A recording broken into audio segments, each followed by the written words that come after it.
The opinions expressed in the following program are not necessarily those of Eastlink Community TV, its sponsors, or partners.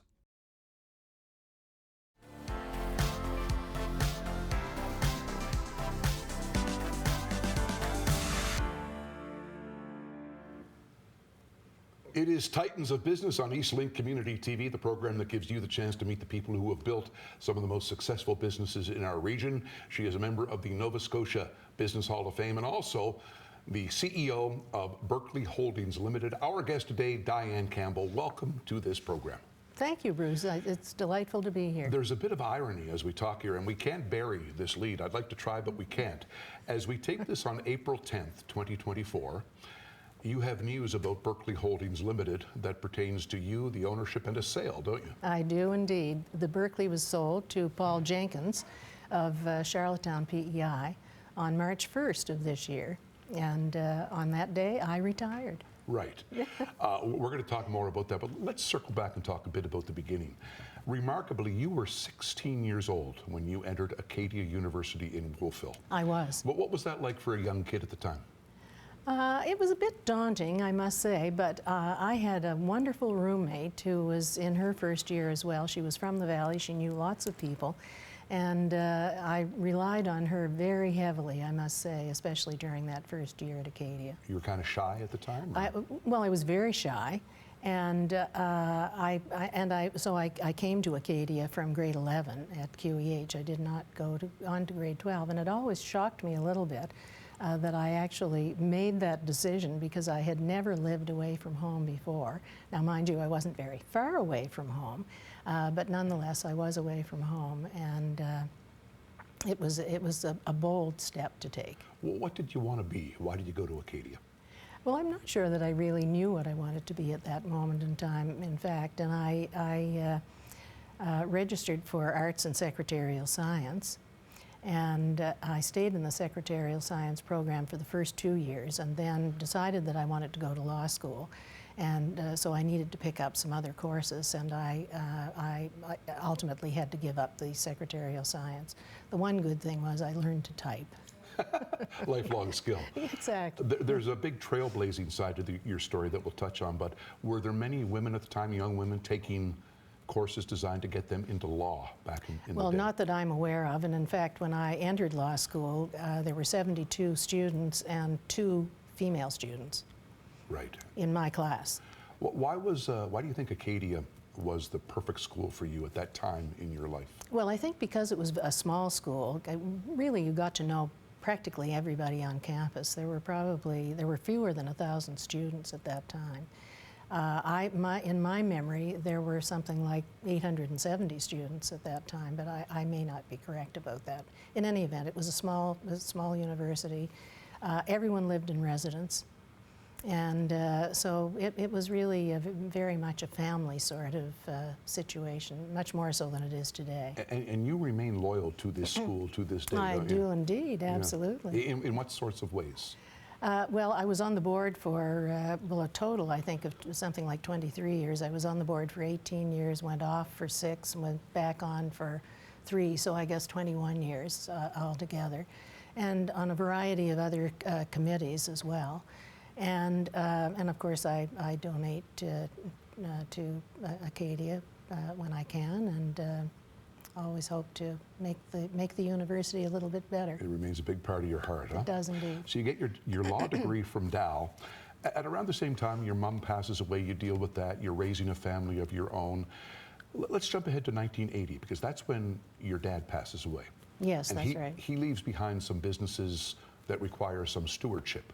That's right, yeah. You jump in. What were the businesses and what did you have to do? Well, my husband was involved in a couple of them already, but Maritime Photo Engravers, Maritime Graphic Arts were 2 of the businesses. And then we had some investment portfolios that needed to be stewarded forward, so I got involved in all of that. And what was that like for you at the time, coming from, I guess, a few years of not working a lot to jumping right well, back in? I did practice law. I was admitted to the bar in February of 1968. I practiced law until probably 1975, although not with a lot of gusto after my mother passed away in 1973, and I finally decided that I really just needed to back off and spend a little more time with my children, which I did until 1980. But that was an event that was very sad to have lost both my mother and father, of course. But it did open the door for me to sort of get back into the business world. And if we fast forward now to 1994, that's when the Berkeley enters your life. How does it enter? Well, the Berkeley opened, the Berkeley Halifax, which was located on Green Street, opened in the fall of 1990. And it was a tough grind for the investors. So my husband was one of the investors, actually. And they had a hard time filling that building. And by 1993, they were just not able to cover their expenses.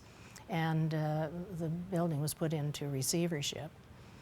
And it wasn't until 1994 that I purchased the building from the receiver. My husband never had any real interest in being a part of it. He was interested in the development of it, but not really so much in the operation. And unfortunately, his three partners in the business all declared personal bankruptcy. And the construction company went into receivership.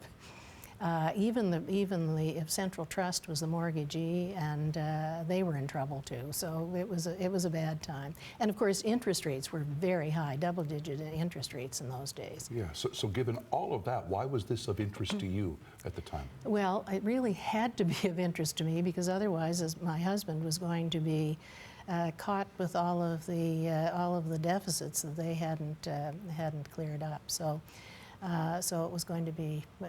I think that the mortgage company basically agreed that if we put in a bona fide bid, they would absolve him of any of that responsibility. So when you bought it in '94, at that time, what did you know about caring for seniors? Nothing. Like capital N, nothing? Not a thing. In fact, when my husband was first encouraged to get involved with this group of people, I just thought he was crazy because I couldn't imagine that it would be there would be a lot of demand for such a building, and primarily because I felt that people would be more inclined to think of it as long-term care and would not be interested. And that really was kind of true. How did your philosophy of senior care develop, and how quick did it have to develop? Well, I guess it had to develop pretty quickly.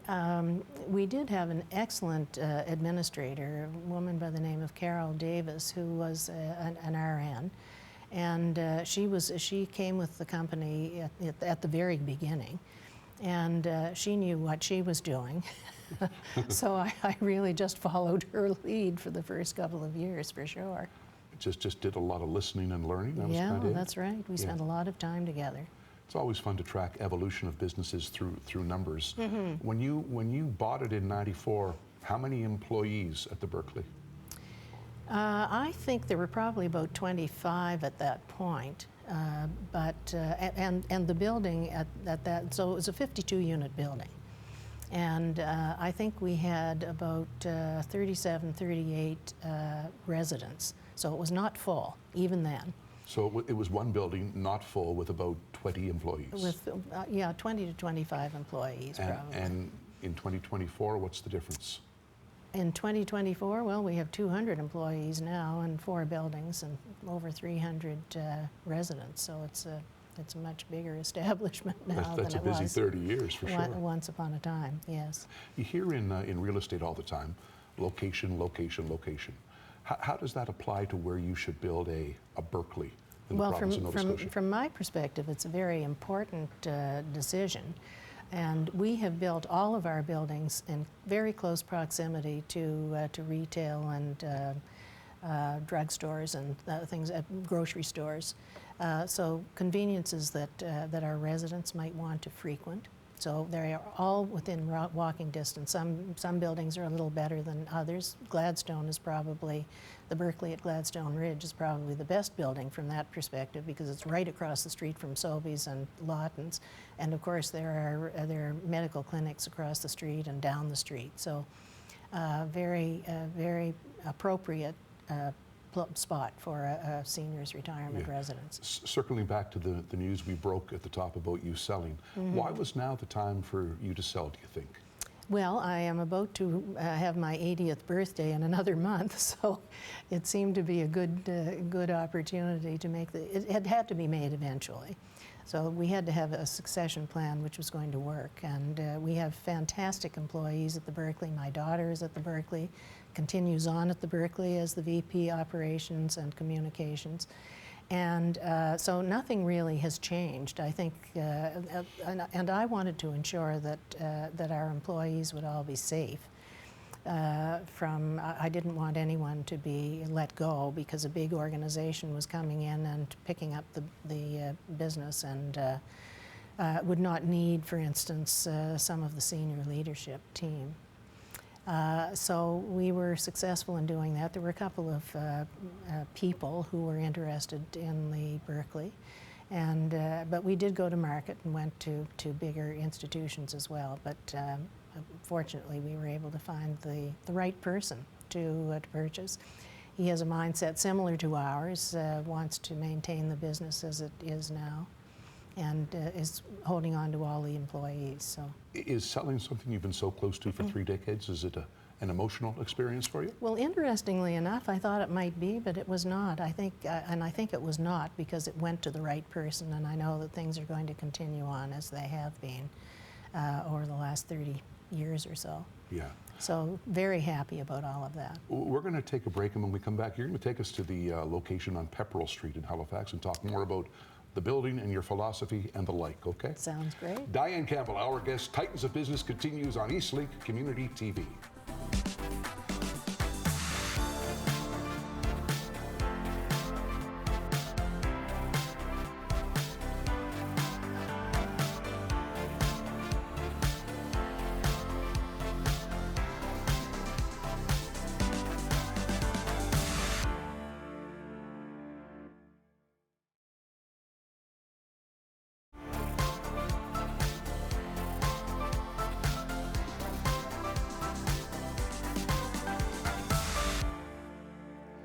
All right, so we continue from the newest of the Berkeley properties. This one is on Pepperell Street in Halifax in a gorgeous room here.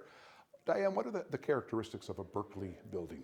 Well, this is not included in any of the other buildings. This is a one-off, but very popular among the residents. We have, of course, a mixture of apartment units, studio, 1-bedroom, 2-bedroom, and in some buildings, 1-bedroom and den units. There's a kitchen, obviously, a big kitchen, a commercial kitchen, and dining room where all of our residents eat. There's an activities room, so they can go there to do a multitude of activities, including exercises, which they do every morning, and other gatherings. Entertainment, for instance. Right. So when I was a younger guy, we referred to these places, I think, as nursing homes. This is not a nursing home. This is not a nursing home. There are nursing homes. Nursing homes are really for people who require care, nursing care. This is a building where people can come at any stage, really. Generally speaking, we would suggest that people come after the age of 65. We have had some people coming in a little earlier than that. The average age is basically 88 in most of our buildings. But this is a place where people can really maintain their independence because they're getting their meals provided in the main dining room. There is lots of socialization because they can stay in their unit if they don't want to be with people. If they do want to be with people, they can come to the many events that take place in the common areas of all of our buildings. So it's a place that offers both independence and socialization when wanted. It does indeed, yeah. There's a notion out there, it's a common notion. I've heard many seniors say, boy, I'd like to stay in my home as late into life as I can. Is that a good idea? It's not necessarily a good idea. It's understandable that they would want to stay in their home. They feel comfortable there. They love their home. The problem is that there is no socialization if you're alone in your house.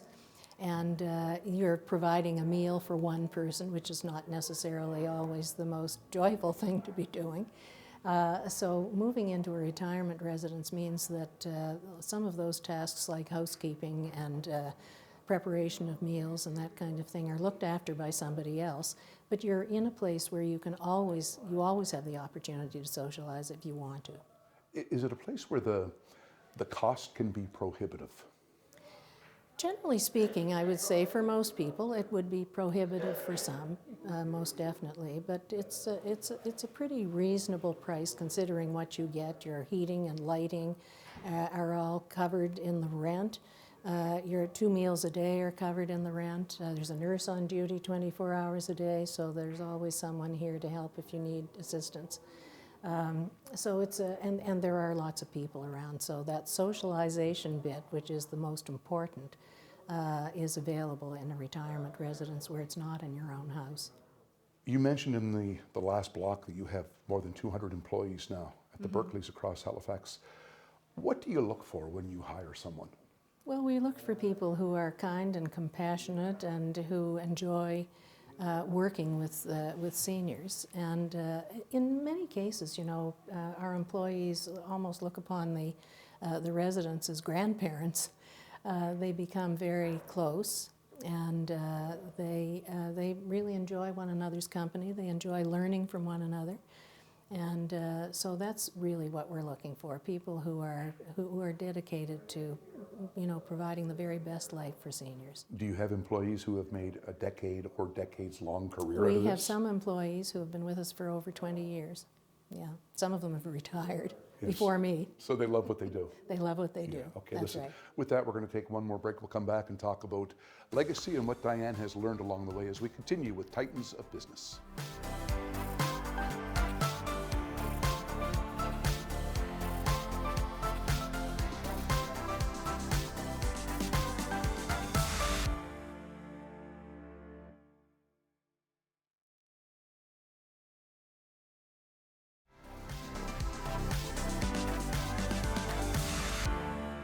Final segment here on Titans of Business with the President and CEO of Berkeley Holdings Limited, Diane Campbell, who was inducted in 2018 to the Nova Scotia Business Hall of Fame. And the year you were inducted, I believe at the time you became only the 7th female ever to be inducted. That is absolutely correct. It's shocking, isn't it? When you researched that and found that out, how did it make you feel? Well, I didn't actually research it. They made it clear to all of us that this was quite a dramatic thing for JA because they'd had so few people inducted.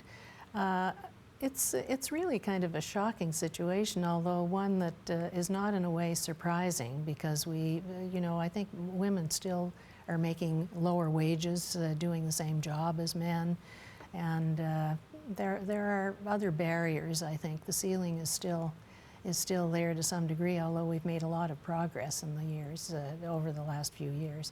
But I was surprised, I'd have to say. But you know, it's interesting because I am on the selection committee for JA even today, and it's not very often that women are put forward in that. So I'm not on the nominating committee, I'm on the selection committee.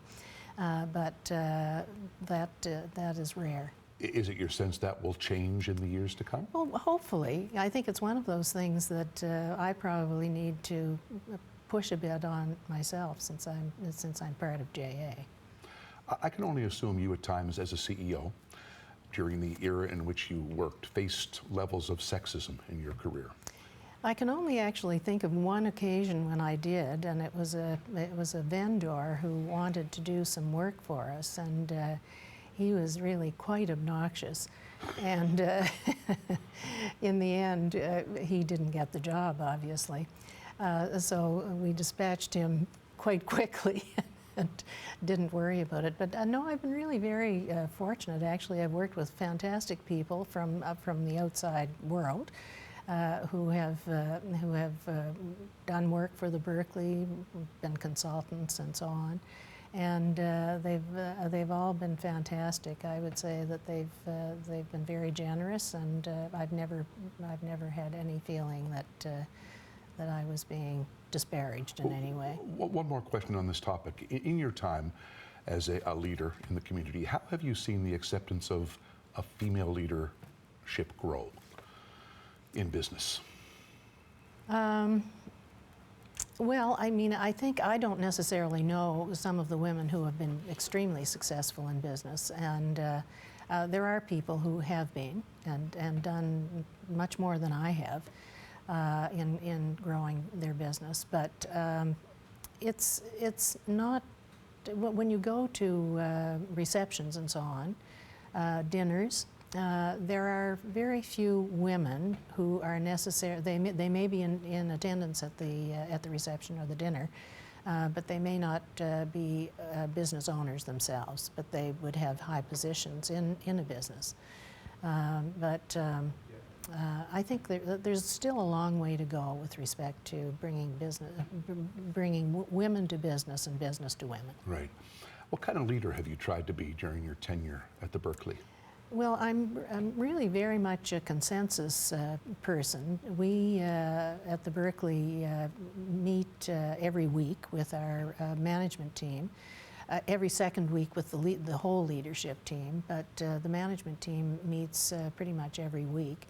And so we discuss things, and we come up with solutions consensually, generally speaking. If there's any kind of, if they don't agree with me, I may override them on occasion, but usually I can be convinced if they bring a good case for doing something in a particular way. When you look at your bio, I was stunned by the sheer number of boards you have been on or are on, charities you have supported.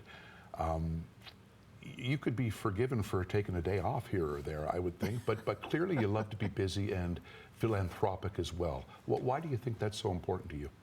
I don't know. I guess it's just fulfilling for me to be able to be part of some of these organizations, and I'd have to say that I'm not a part of many organizations today, but certainly have been over the years. And I would have to say that I have really learned more from them, I think, than they have received from me in most cases. And it's helped me in my business career as well. I would say that all of those organizations have, in one way or another, influenced the way I have operated over the years. Which brings us to the final question we ask on every episode of this program. For a young entrepreneur watching, what do you think the biggest part of your story is that can be shared and learned from? Well, I guess what I would say is that you should certainly jump into something that you know and love, because if you're going to be going to work every day and trying to build a business, you want it to be something that you are determined to succeed in. But for instance, I fell into this business without really looking for it, and it sort of touched my heart in a way. And I think that I enjoyed every minute of it. Every day that I have been involved with the Berkeley has been a wonderful day. I've met wonderful people, had wonderful employees, all of whom are very dedicated to the Berkeley and to the residents of the Berkeley. So find something you love to do. Find something you love to do. It's been great to have you on the program. Thank you. Diane Campbell, the President and CEO of Berkeley Holdings Limited, our guest on Titans of Business. We'll see you next time on Eastlink Community TV.